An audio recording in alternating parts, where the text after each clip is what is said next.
Welcome to another episode of Touring the AFC South. I am your host, Mike Patton, and on this episode, bringing back a guest that we always have a good time talking. Always have a good time talking some sports. Still remember one of the best draft stories I've ever heard. That would be former Tennessee Titan tight end, Mr. Ben Troupe, and also I'm sorry, and so let me also throw it in the air. And future radio podcast conglomerate Ben Troupe. There we go. Let me throw that in there too. Mike, it's always a pleasure being on with you, man. If you would have told me when I first came on with you, we would develop, I call it, a friendship away from the thing, but this media thing, you know how it is in this business, or to have loyal people who you can say, yeah, I trust what he says it does, because people be switching up these days, man. But it's always a pleasure being on with you. Yes, sir. Thank you for coming on again. And speaking of switching it up and saying different things and all that different things, I got to talk about to open this show. Got to get some off my chest. I've been sitting on it for a couple of days. About some Titans fans confusing rooting interest. Let me explain where I'm going here.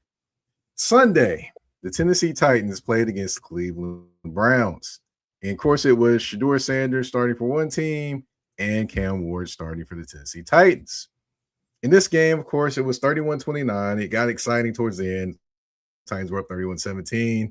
The Shedeur Sanders kind of leads them back, and then 2-point conversion where I think Kevin Stefanski kind of lost his mind for a moment and took a start quarterback off the field, but that's another story for another day. But just going over the numbers, Cam Ward, 14-28, 117 yards, 2 touchdowns, 1 interception. Shedeur Sanders, 23-42, 364 yards, 3 touchdowns, 1 interception. Now, with these numbers, you would think just did whatever. And he had a good game, but they both had great moments, and they both showed young quarterbacks that are, there to continue to grow. But if you watched or looked in any Titans groups, and, I do from time to time pay attention to some Titans groups on Facebook, you would notice that there are particular people in there that are already ready to throw away Cam Ward. Said Shedeur outplayed him, which I get it. Hey, he put up better numbers, but it was a different game plan. The game plan for the Titans was to run the football, not necessarily throw the football around the yard. And plus, the Browns were down 31-17, and they had to throw the football a lot, which, of course, you could see that it was evident to me that the Titans defense didn't play with the same energy that they were playing with to go up 31-17 at that point. But I'm going to get back to the stats and the numbers. But you have plenty of people that are out there saying that they should draft a quarterback next year, that Cam Ward is this, that, and the other. He's trash. And all this. And I'm sitting there thinking to myself, I'm like, what happened to actually letting a quarterback develop? Whatever happened to, allowing, a team to develop a quarterback? Whatever happened to looking at the whole picture of what's going on? The Titans are a team right now that's continuing to try to build. They're not there yet. So, of course, you need pieces there. They haven't got all the pieces. Hence, you have a quarterback that is still trying to learn and grow with the pieces that are actually still trying to learn and grow themselves, especially his rookie trio of targets in Gunnar Helm, Alec Iomanner, and Shem DK. All still trying to grow.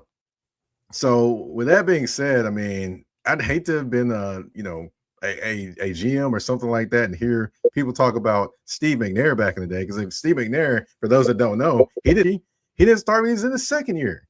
He didn't really start till like his third or fourth year, but he took that time to grow, nurture, and learn the game. And then when he stepped in there, he never stepped out of the spotlight, even though some Titans fans did want him out of the spotlight. And Ben, just to give you a little bit more background, some of the folks that are saying this look like you and me. I know. I know. I will say this, right? Emotions ain't analytics, and you can tell who be speaking with emotions. But where does this come from? Like, I get certain teams because they got some quarterbacks in the past. I get it. Where is this coming? Will Levis, Mason Rudolph, like these are this. And I give Malik Willis a pass. Cam Ward is giving you everything he had. I mean, every ounce. You don't got to question his, love for the game, his effort. And he's honest when he don't play well. He'll say, no, I didn't play well.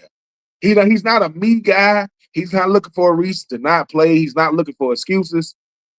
But if my top 3 receivers are rookies, I know Calvin Ridley's on IR, but I'm not trying to kick nobody when they're down, but Calvin Ridley wasn't really what he needed him to be to develop, and he's in every game. He's speaking to the media. I don't know what he had on for Halloween. I mean, I can see him going to the schools and talking to the kids. It's a shame that some of your worst criticism gonna come from people that root for you. That root for the Titans. Because they might not be rooting for you. And it took me a long time to realize that when I was with the Titans, to be like, wait a minute. I thought the criticism was supposed to come outside of Nashville. Oh, no.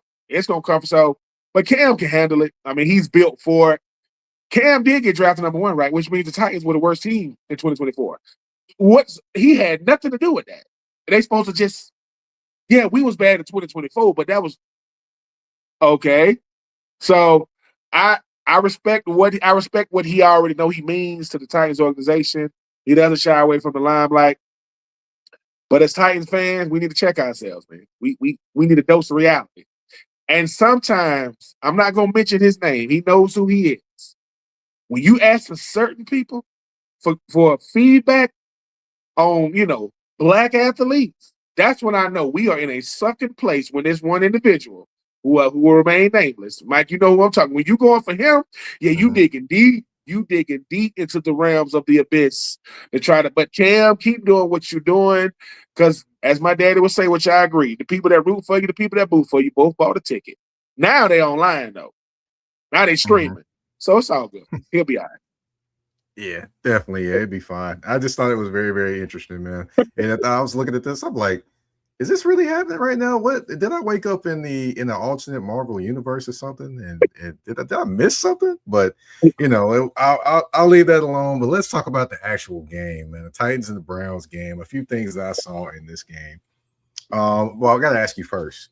Because of the position where the Titans in the draft before the game, did you want the Titans to win that game, or did you want them to lose based off of draft positioning? I wanted them to win because I've never been the type that you lose because of drafting high doesn't mean it's going to be a quality pick. It's going to be a high pick, but that don't mean they're going to, that doesn't. And I can't create a winning culture by losing. Like, when did that? Look, I don't know who's the worst team in the NFL, but Cam Ward is like, we don't want to be that. And I'm not, we don't, you got the Jets, you got the Browns, you got New Orleans. We are yes, we're going to finish last in the AFC South, but that don't mean we got to finish worse in the league 2 years in a row. It's hard to build a team like that. So I appreciate them getting that dub. They still the Browns. You don't want to lose to the Browns. That's right. That's right. Also, we did have a comment come through from top tier 8782. It says a portion of the fan base that booed McNair. Yes, there's a portion of the fan base that booed him, and a portion that actually didn't want him to be quarterback over Neil O'Donnell and Billy Volek. I still remember that, but some things don't change. They were wrong then, and they will be wrong now. Cam will be fine. Thank you for the comment, top tier 8782. Yeah, he will. I play with Billy V. Look, that's a totally different story. I remember when Billy Volek got benched for Kerry Collins, and he ain't do nothing wrong in the preseason. That's 2006 when Vince Young got drafted. Look, the quarterback situation with the Titans outside of Steve McNair has always been volatile. Steve McNair was the only stable QB because they go on to, co-MVPs, going to Super Bowls. Outside of that, it's like Mike Tomlin trying to pick a quarterback. It's rough. It has been rough. And I was there in 2006 when we got VY. And I respect VY. But then, when you told me to look at, I was just going back through the timeline, looking at the quarterback since like 2004. Oh, Lord. I forgot some of these dudes. Oh, my God. Don't help me remember. Cam is a breath of fresh air. And because he's still a rookie, he doesn't play bad. He plays like a rookie. He's not playing bad. He's playing like a rookie. But here's the question I always ask, Mike. Who do you want? Like, you want another rookie in the draft? You want Arch Manning? No, you don't. You want Fernando Mendoza? No, because they're going to be rookies too. So I just know that the one thing about the quarterback position, you have to grow up in the media too. You got to grow up on TV in the league. Because you got to talk to the media, whether you good or bad. You got to stand up and do the interviews during the week. I think he handles it right because Cam get to do something that I didn't know I got to do as a rookie. He's still himself. Like he don't seem like it's a representative up there answering questions, man. He looks like himself. He's saying, I mean, and look, for all of y'all people that are saying he was going back and forth with Jeffrey Simmons, nothing really happened. Like they're just talking. Nothing happened. It's talking trash. That's normal. Yeah. And listen, Cam know where he at, and Cam know his position. Cam wouldn't even listen if Cam. And in real life, if Cam and Jeffrey Simmons in the Hyper Mills Mall, if he bumped into Jeffrey Simmons, it'd be the biggest apology. I apologize. I don't like man, you going back and forth with Jeffrey Simmons. No. It's just healthy banter back and forth. Come on, man. Have you ever seen Jeffrey Simmons? Okay. Yeah. Case closed. Man, dude, like he is created in some kind of lab or something. But getting to another guy that kind of looked like he was created in the lab against this Browns defense, that would be Tony Pollard. 25 carries, 161 yards, including a 65-yard career-high long run, which I got to say, great blocking by Ben Jefferson on that one. Did you see the running game kind of doing that against the Browns? I mean, that's the tough Browns defense. Or did they kind of exceed all expectations that you had for them in that game? Blew my mind. I mean, I can only imagine how different this season would have gone. And I'm not saying it got to be that type of production. But just steady production week in and week out, Mike, you know how much different this team would look, offense would look. And I try my best not to be critical of players individually because I don't know the scheme. I don't watch every single snap. But T. Pollard looked like T. Pollard on Sunday now. I'm like, and if you are the Browns, you was like, dude, we came in trying to stop Cam. This running game was like a wrinkle. He looked good. Like he ain't look okay. He looked good on Sunday. And I mean, he probably came in. He was running determined and very frustrated with what hasn't gone on throughout the year. But he played. You still a pro. Your next game is your most important game because that's what you get judged off of. And if you was watching three. I was watching 4 things on Sunday. I was watching T. Pollard. I was watching Cam. I was watching Shador, and I was watching Myles Garrett. That's what I was watching. And T. Pollard wasn't even a part of that. He became a part of it. I said, okay. The running game makes everybody's life easy. Everybody. So I'll take it. I'll take it because T. Pollard was like, look, I got to break out, man. I got to earn my money this week, man. These people thinking I can't do it. I know he could do it. So he looked solid on Sunday. Definitely did. I gotta say, big ups to Levin, actually, who stepped in at center for the Titans as well. He's definitely had one heck of a game. I gotta give him props for that. But of course, speaking of one heck of a game, Jeffrey Simmons, 7 total tackles, 1.5 sacks, 2 tackles for loss, and 1 pass deflected, which he got that big ball up there and knocked it down. Honestly, I believe he was the best defensive player in the game on Sunday. Myles Garrett was on the field, but he was the best player on the field. I mean, what did you think? Do you think he kind of got a little revved up seeing that, they talking about Myles Garrett, they forgot about me? Absolutely. I mean, Jeffrey Simmons is a guy that plays with a lot of emotion. He wears his feelings on his sleeve, but in a good way. And Jeffrey Simmons had to remind people, okay, I'm not Myles Garrett. Nobody is. Like, nobody is. But when you talk about interior defensive lineman, hello, I'm in that conversation. And I've been in that conversation since I got drafted. And I think Jeffrey Simmons lets you know how much he's a game wrecker. Like when I hate to use the term when he decides, but when he decides, it's a wrap. And his ability to turn that corner, man. I mean, these guards got to be like, you see this? Like, yeah, man, he'll get in that wide. He'll get in that wide 5. He coming.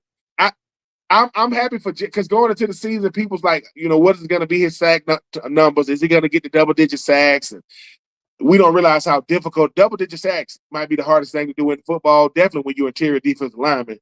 But yeah, Jay Sims, man, I wasn't surprised because I don't know many players in the NFL not named Myles Garrett other than Myles Garrett. Jeffrey Simmons can do anything he wants. Like as far as a D lineman, yeah, you want one like that. And if you're looking for a D lineman, just go to Mississippi State. They seem to know how to push him, Chris Jones, and where these dudes are from. Good Lord, you talk about dudes that big, 6'4", 6'5". I think Chris Jones 6'7".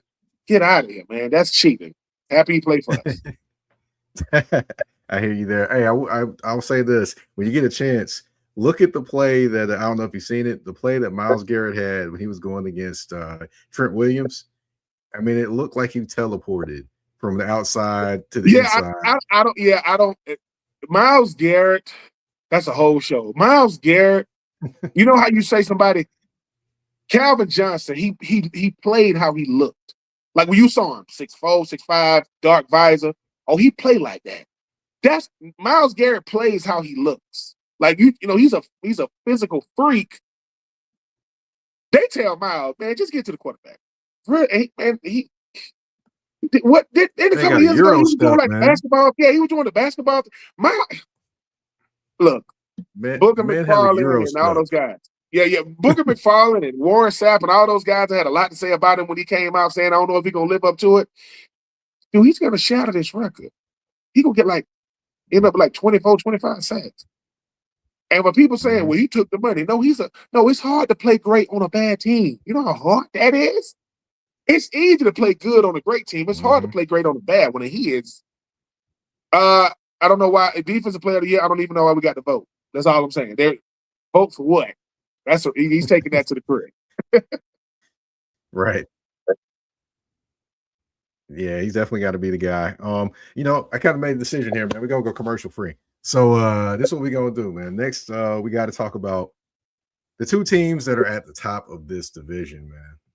That would be the Houston Texans and the Jacksonville Jaguars, which at the beginning of the season, I did say that if the Jacksonville Jaguars got it together, they could potentially go win this division. And look now, they're at the #1 spot. But the Houston Texans have won 5 in a row.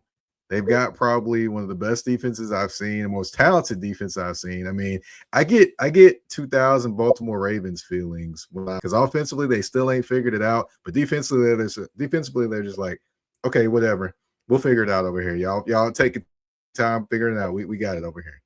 But getting back to the Jaguars, you know they've been pretty steady these last few weeks, and they seem to have kind of figured themselves out.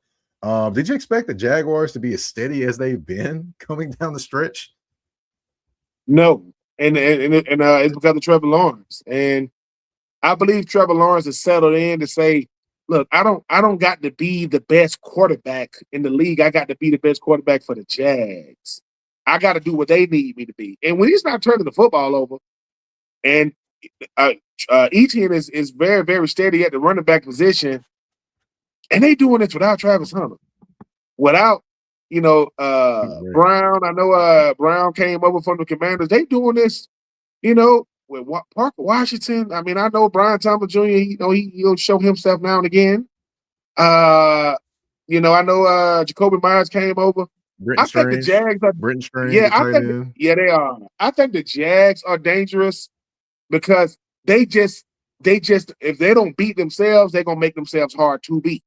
And that's kind of how they playing. And I mean, Liam Cohen, man, hey, when he was that was a crazy situation how he got hired. I mean, that joker went dark from Tampa for about 2 days. They want to pick up the phone like, bro, we know where you at. Like, we know where you at. I mean, like, we know where you at, Liam. But he has his wagon. He to Trevor Lawrence, and it's working. It's working, and no one cares about how it looks. They care about that you get it done, and they get it done. Definitely are. Just to give you a little bit of a rundown of Trevor Lawrence the last couple games, 33 of 57, 473 yards, 4 touchdowns, no interceptions. So, yeah, like you mentioned, he's playing the best quarterback for the Jacksonville Jaguars, not necessarily for, worrying about what the rest of the league thinks. And also I'll mention in there too, he's not the last couple of weeks he hadn't had the WTF throws that I'm looking at him okay, what we doing? He'll do that. He'll remind us sometimes, Mike. Sometimes he'll go, okay, there I go, Trevor. He'll and then but then you go, why? Like for what? Like take the drop, take take the dump off to the running back, throw it out of bounds. It's like sometimes he think I got to make a throw. No, you don't. Sometimes the best players no play. Didn't John Gruden say that, man? Get off the field. Because sometimes you just throw a pick just cause. So yeah, if he's playing careful football, being a good game manager. I think that's dangerous for the AFC South. I think that's dangerous for the playoffs because he's not playing hero ball. He's saying, I got a good enough team to get me there. And he learned, I hope he learned, if they're not going to win, because if I'm not going to be the reason we win, I refuse to be the reason we lose. Now, in the past, he was the reason they lost. It was Trevor Lawrence. I think he's learning. I think Liam Cohen and his direction and his mentality is really helping. I think it's helping Trevor Lawrence a lot. And when I heard him say we will not apologize for winning around here, that's mentality, man. That's culture. That's what they're trying to build. Yeah, definitely. Now, switching over to the Texans, they have built a culture, and it started with DeMeco Ryans and C.J. Stroud, and of course, this incredible defense. Now, I got to talk about them. Thoughts on their defense and just how incredible they have been. I mean, and I'm just watching them every week. You got Will Anderson on one side, Daniil Hunter on the other. You got Azeez Al-Shire chasing them down in the middle. You got Derek Stingley Jr. at corner on one side. You got Lassiter on the other side.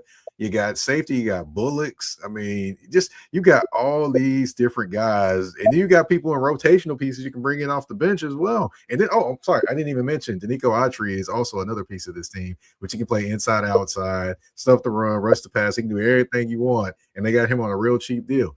I mean, what can you say just about this defense and just how incredible they have been? DeMeco Ryans, he ain't gonna say it out loud to the public, but it's like having a garage full of Ferraris. Which one you want to drive today? And for everybody if everybody got, I think the X factor on their defense. I mean, yes, Will Anderson and Daniil Hunter, they're the best passing duo in the league, bar none. I think what makes their defense go is Jalen Petrie, because he can do so much. He can play in the box. He can play deep safety. He can play linebacker. And that hit that he put on Rashee Rice, that's football. Like, he came from what, 20 yards? You think I'm finna go helmet to helmet when I'm the only one? So if you are DeMeco Ryans, you saying to yourself, dude, I could beat you in so many ways. Ask Josh Allen how good the Houston Texans defense is. He's like, dude, yeah, man. It's like it's 30 of them out there sometimes. So, yeah, they got to. And they're peaking at the right time. They didn't start off. They're peaking at the right time. Mm-hmm. And in Jacksonville, at one point, they couldn't even see Houston. Because they was looking at Indy. Now, it was like, hey, man, you see them? Yeah, they right behind us, man. Houston, like, right there. You see them? Yeah, they looking at. So this last month of the year is going to be a fight to the finish. And everybody thought that DeMeco Ryans was going to fall off. No, man. The first 2 years, they were saying he was a good team in a bad division. No, you can't say that this year. Indy, we'll see what happens with them. Jacksonville is obviously first in the division, but Houston is saying, hey, we've learned we got some staying power over here. So, yeah, it's going to be exciting to see those guys down the stretch.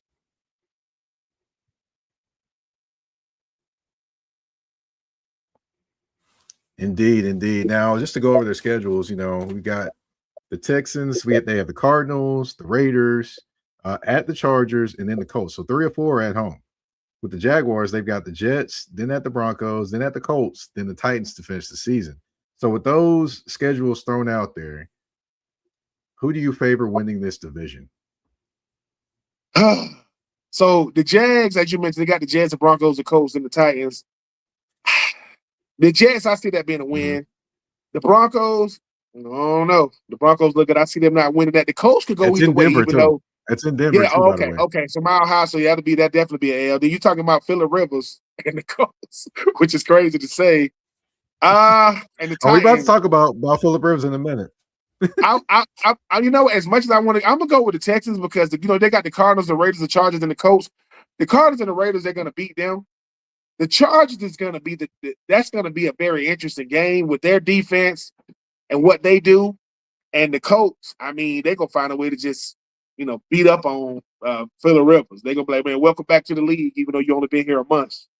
So I got them going. I got the I got the Texans going at least 3-1, maybe even 4-0 down the stretch. I got the Texans doing the unthinkable and end up winning this entire division. I think that Jacksonville can end up being a wild card, but whoever the schedule makers up, Mike, they didn't see this. They didn't see the schedule ended up like this. But yeah, I think the Texans gonna find them because they hit their stride and they doing it. They doing it with defense and complementary offense. It used to be the other way around. Yeah, I got the Texans winning this thing.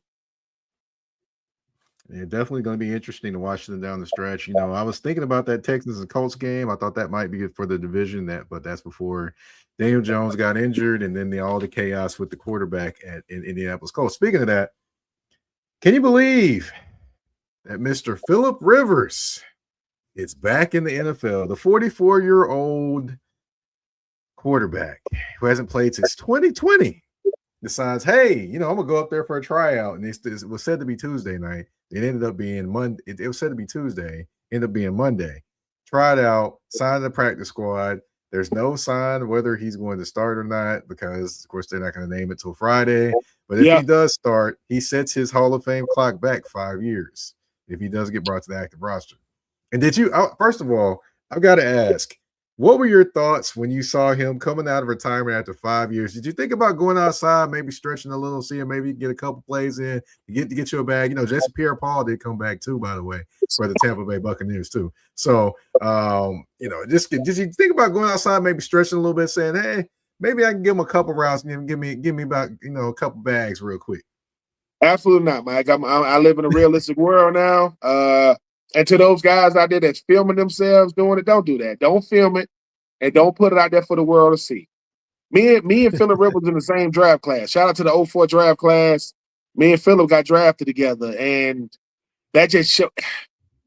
Number one, I'm always rooting for them early 80s babies. Always rooting for us. I mean, we don't get enough love. But that show you how in dire straits they are, too. They was like, dude, who can we get? They didn't try to pull nobody off no current roster. They said, let's go get Phillip Rivers. I hear that his son's football team was running that offense that they run with the Colts. They ain't running it exactly how they running it. But Phillip Rivers has played for the Colts before. They need somebody to be able to throw the rock on it. And that's what he does. So, I mean, now here's the thing, Mike. We talking about the Texans and the Jags. Phillip Rivers do the unthinkable.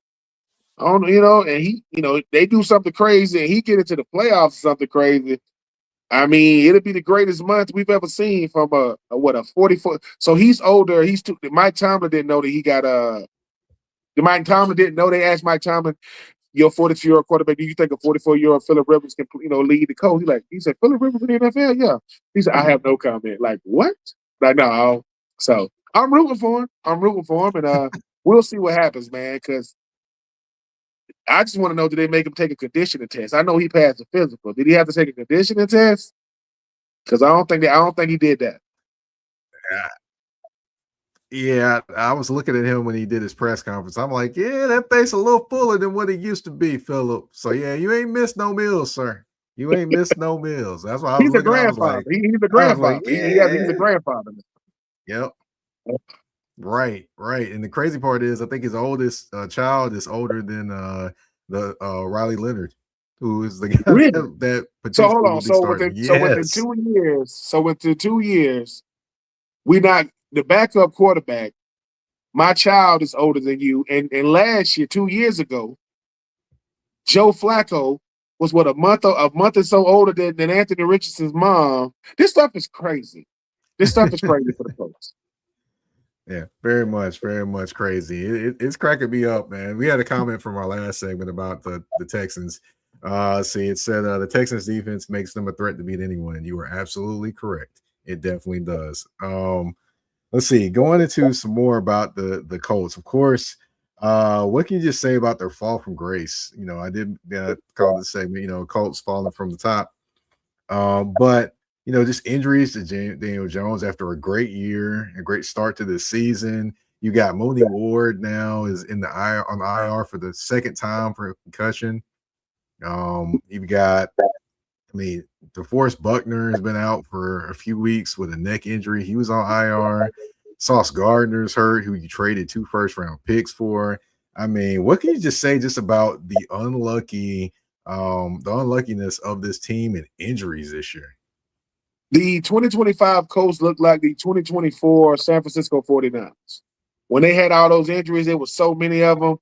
And I knew that the Colts were going to slow down. I didn't know it was going to be because of injuries. I mean, when people started talking about Jonathan Taylor, could he go over 2,000 yards? And, Tyler Warren dropping to them and Daniel Jones beating out Anthony Richardson. I mean, at first, I was like, dude, they was looking like they was running away with not just the NFL, but the AFC as a whole. And now you got Daniel Jones, Sauce Gardner. You mentioned Pugler. You talk. I mean, Ward. I mean, he's been dealing with different stuff since he got there. That's football. Sometimes you count healthy bodies at the end of the year, and for the Colts, for that coaching staff, Daniel Jones have really saved their careers. He really has, because Anthony Richardson was going to make it so that all of them going to get fired. So Daniel Jones, and I think what's going to be curious, Mike, is what they do with Daniel Jones in the offseason. Do you give him an extension? Do you franchise him? Because Riley Leonard, I don't even know the situation. I don't even know the health status of one Anthony Richardson. So, yeah, it's unfortunate, but it's football, because I remember going 4-12. My first year in the league, we went 5-11 my second year, so we did improve. But our average veterans age was 23, 24 years old. So we were a very young team. And it's you got a mixed batch of young and old when you start talking about the Colts. But yeah, that injury situation is hard to deal with, because Sauce Gardner, boy, you gave up quarterback type stuff to get this man. And he's out. Hey man, like I said, the Phillip Rivers Colts story could be one of Nick Foles with the Eagles in the playoffs if he can get them to the playoffs. But we'll see. But it's definitely hard to watch, because once the injury bug hit them, it hasn't stopped. Well, we'll say this: if he makes a run, it starts with the Seattle Seahawks. That's the next game. So say they are able to make a run to the playoffs. I mean, what could you say just about the heart, the courage of this team if they're able to make a run despite all these injuries? Your top two corners now out. Your starting quarterback now out. I mean, lots of injuries to top tier players that you need. What would make a run? What would you say if that actually happens? I would say that they got the second best culture in that division. I mean, obviously the Texans got the best. Culture is what you are at your worst. And if they're able to do it, I give Miss Irsay a lot of credit. I mean, being the owner, may her dad, Jim Irsay, rest in peace. I mean, we don't know what she's doing behind the scenes, but the GM picked the players, but she was like, call Phillip Rivers. And we'll see. But I think that if the Colts do get in, Mike, they're dangerous, because what they got to lose? Like, my quarterback is 44. You know how many people are going to be calling Phillip Rivers, sir? How you doing, Mr. Rivers? You know what I'm saying? I mean, Phillip Rivers is 20 years older than most of these dudes. 21, 22, depending on. So I think if you are the coach, they saying, dude, this is what we show what type of team we are. And yeah, we good. Everybody's good when everybody's healthy. Who are we when we not? And I think that's where you showing your staying power, because every great team or every good team in the past have had to deal with some level of adversity, whether it be injuries, losses, losing games you should have won. If you are the coach, you saying, dude, who are we? And if a Phillip Rivers can come in and right the ship, that showed you how steady this ship was. So they ain't gonna put Phillip Rivers in a position to win the game. They just put him in a position to not lose it. And we'll see. It's gonna be intriguing to watch. Definitely. And you said something about Phillip Rivers, and you talked about his arm and throwing the ball and things like that. But one thing I also think about too is when you get into your 30s and 40s, that athletic prowess is not necessarily quite the same. So I wonder what his arm is going to look like, one. And then also I wonder what's going to be like when he takes that first hit. But he's definitely going to be doing the thing that top tier 87, 82 said. Still talking trash. Oh, yeah. He's the greatest. The one thing, that his sound bites, his NFL film sound bites are mic'd ups.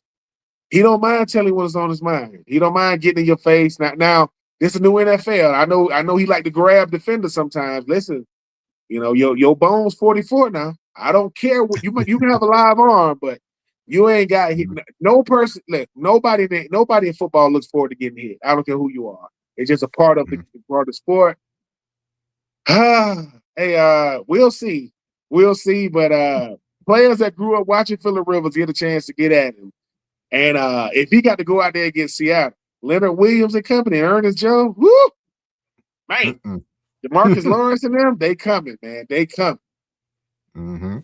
That's right. That's right. Now, of course, you know, I would be remiss if I didn't kind of go into the future. I talked about this. I recorded a video about this earlier and talking about the Colts and their quarterback room going into 2026. You know, Daniel Jones will be a free agent. Phillip Rivers will be a free agent again. You've got Anthony Richardson, who basically fractured his eye socket with a rubber band. That's what he did. That's how it happened. Then you have Riley Leonard in there as well. Then probably another quarterback. So with this room, I mean, what would you do if you were the GM? Would you bring back Daniel Jones on the 1-year deal? Would you bring Phillip Rivers back? Would you try to move Anthony Richardson? I mean, what would be your thoughts on just all this craziness? And then plus also, there's going to be some players that would be available via trade, even though they have limited resources there because they traded 2 first-round picks. Then also, of course, some lower level free agent quarterbacks as well. I would definitely bring back Daniel Jones on a 1-year deal. I would keep Riley Leonard as well as Anthony Richardson because both of those guys know my system.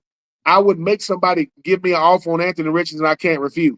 And as you can see, Anthony Richardson's future, I do not think is going to be in Indy. I don't think it's going to be there. I think he's going to have an NFL future, but I think you don't get rid of a guy like that. He has upside. You look at these quarterbacks that's having success in other places, i.e., you know, Sam Darnold, Baker Mayfield, and the list goes on and on. I think for Anthony Richardson, we like what you want to give me for it. Because I just gave away 2 first-round picks against Sauce Gardner. I got to find a way to get some picks back. Well, a quarterback can get you some picks. Now, would somebody give up 2 first rounds for Anthony Richardson? Probably not. Would they give up 8 first for him? Yes. They would give up 8 first for him. So I think I think you bring back everybody. And Daniel Jones is intriguing. Now, had he stayed healthy, he's going to get a multi-year deal. But Mike, you know you're only as good as you are when we can use you. If you ain't out there, so and it kind of goes back to what people saying about Daniel Jones. How good is he? We've seen signs of brilliance, but now, you know, he got them need to drink some milk type bones. They failing him right now. So I think you bring back Riley Leonard and Anthony Richardson as well as Daniel Jones, and you making another open competition because I think that brings out the best in every player. You see how much farther along Anthony Richardson has come, and I think before the draft, you feel calls because if you're drafting a quarterback high, that means the team is bad. So you don't know how good the player is. If a guy like Anthony Richardson, he's 23, 24 years old, still real young. I try to use him for a pick because no matter what, Anthony Richardson ain't the best quarterback, but there are a lot of players that are far worse at the position. I can find a way to use him. I can name one. You know, exactly. So I think your quarterback room is set. I just think that what you can learn from a Phillip Rivers in a month. I mean, you can't. You know, I mean, and that's another reason why he's there. Anthony, and those guys can see how he prepares, see how he goes about it, and that's a wealth of knowledge. So I think you already got your QBs, unless there's somebody in the free agency pool like a Kyler Murray, somebody like that you might, because I don't think he's coming back with the Cardinals. But there aren't many out there. There aren't many intriguing players out there that you're like, what? Yeah. So good quarterbacks that they make a lot of money. They kind of like you doing their job for their team. So I think you already got your quarterback room set. But if Kyler Murray, wants to take a quarterback friendly deal, okay, I think you give that. I don't think you get it, but I think you at least hear the Cardinals out. Well, yeah, definitely. Somebody in the chat was definitely thinking Kyler Murray as well. Another name to throw out there, McCorkle Jones. That's another name to throw out there. So yeah, for those who don't know the story, I know Ben knows the story.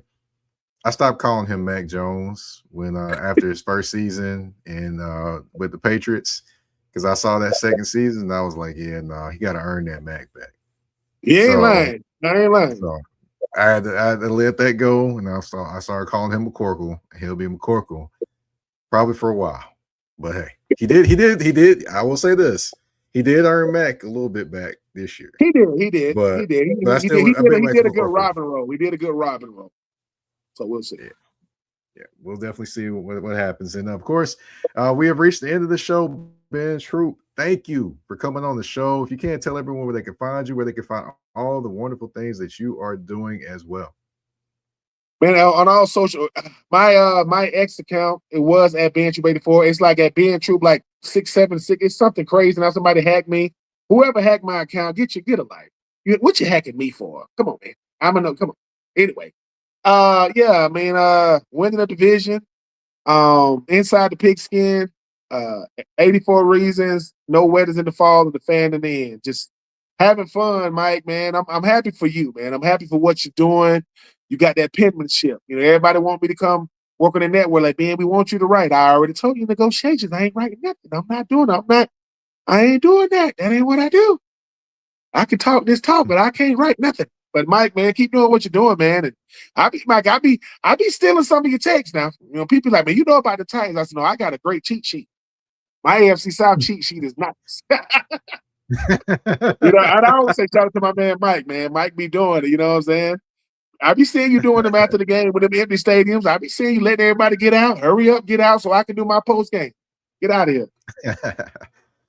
Man, I greatly appreciate you, man. Greatly appreciate you. And you know, of course, you can find me on the artist formerly known as Twitter. I refuse to call it X, man. I would just refuse. But anyway, you can find me on the artist formerly known as Twitter at MikePatton82. It's MikePatton82. I'm also on Blue Sky, same thing. You can find me on Instagram and Threads at THA, not THE, _general_NP. And of course, touring the AFC South, you can find on all listening platforms, whether it be Spotify, Apple Podcasts, iHeartRadio, Amazon Music, you name it, we are there. Also, you can go to YouTube at the Mike Patton Network and catch it there, the replays, the clips, all those different things. And go ahead and subscribe and click the bell so you don't miss any episodes either. Thank you all for tuning in to this episode of Touring the AFC South, episode 369. Wow. I can't believe I've made it that many episodes. Wow. But thank you all for tuning in to episode 369 of Touring the AFC South. We're out. Peace.